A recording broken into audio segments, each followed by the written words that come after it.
নমস্কাৰ বন্ধু বান্ধৱীসকল, আজি মই নতুন ৰেচিপি এটা লৈ আহিছোঁ। ৰেচিপিটো এয়া দেখিছেনে? ৰেচিপিটোৰ কাৰণে মই এয়া পিঁয়াজ কুটাই ল'লোঁ, কাটি ল'লোঁ, বিলাহী কাটি ল'লোঁ আৰু ৰেচিপিটো হৈছে কেপচিকাম দৈ সৈতে মাছৰ আঞ্জা।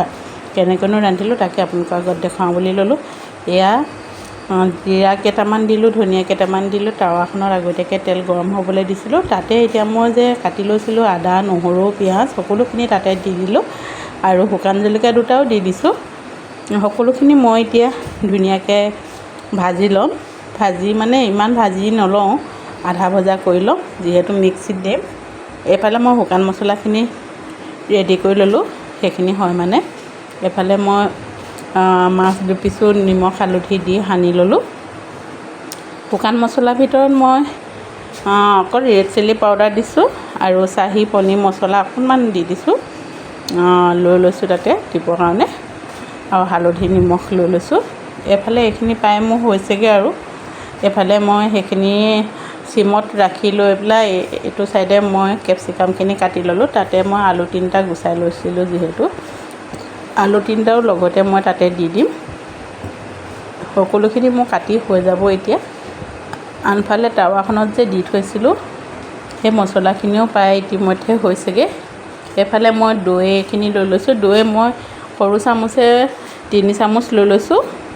এয়া দেখিছেনে? ডাঙৰ নহয়, চামুচখন সৰু আছিলে।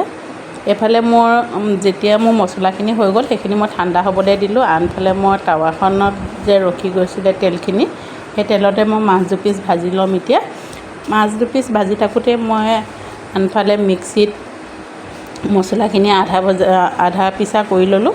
আধা পিছা কৰি হ'লত মই তাতে দৈখিনি যে থৈ দিছিলোঁ সেই দৈখিনি লগতে মিক্স কৰি দিলোঁ। মিক্সিত দি লৈ মই আকৌ মিক্সাৰ বাতিটো এবাৰ মাৰি দিলোঁ। মৰাৰ পিছত মোৰ দৈ মছলা সকলোখিনি মিক্স কৰি ল'লোঁ মই। এয়া মোৰ মিক্সাৰ বাতিত এয়া এনেদৰে মই পিচি ল'লোঁ গোটেইখিনি। আনফালে মই কেৰাহী এখন পাতি ল'লোঁ। তাতে তেল গৰম হ'লত মই সকলোখিনি যিখিনি মই পিচি ৰাখিছিলোঁ সকলোখিনি মই তাতে দিলোঁ। দি লৈ ধুনীয়াকৈ ভাজি ল'লোঁ। 5-10 মিনিটমান ভজাৰ পিছত যেতিয়া ৰঙচুৱা হৈ যাব, ৰঙচুৱা হ'লত মই শুকান মছলাখিনি যে থৈ দিছিলোঁ সেইখিনিও তাতে এড কৰি দিলোঁ। এড কৰি মই বহুত সময় ভাজি ল'লোঁ। ভজাৰ পিছত মই আলু আৰু কেপচিকামখিনিও তাতে এড কৰি দিলোঁ। সেইখিনি মই এতিয়া গাপ দি দিম। ধুনীয়াকৈ ঢাকোনখন মাৰি পেলাই মই গাপ দি ৰাখি থ'ম। এনেদৰে মই 15 মিনিটমান এনি টাইম অকল ভাজি থাকিম, গাপ দিম আৰু ভাজিম আলুখিনি হোৱালৈকে। আলুখিনি যেতিয়া সিজিব, সিজাৰ পাছত মিক্সাৰ বাতিটোত যিকণ অলপ ৰখি গৈছিলে তাতে পানী অকণমান দি মিলাই লৈ সেইকণ মই তাতে দি দিম। দিয়াৰ পাছত মই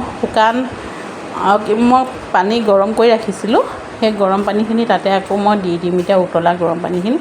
উতলা গৰম পানী দিয়াৰ লগে লগে এয়া দেখিছেনে তৰকাৰীটো পুৰা উতলে আহি গ'ল। তাতে মই মাছ কেইপিচো পেলাই দিলোঁ। মাছ কেইপিচ পেলাই দিয়াৰ পিছত এয়া মোৰ তৰকাৰী ৰেডি হৈ গ'ল। বাই।